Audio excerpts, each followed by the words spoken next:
If you are a retail trader who wants to succeed in the market, you need to learn how to think like a smart money trader. Imagine you don't have a $5,000 account. You have a $1 billion account. You have the power to influence price movement and to develop trends on the market. You have access to more information, more resources, and more capital than 99% of retail traders. And you need to use various tactics to deceive and manipulate other traders to your advantage. How would you do it?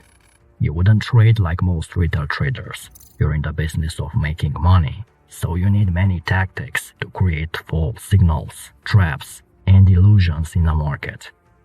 Here's the reality. Smart money are not necessarily smarter than the retail traders.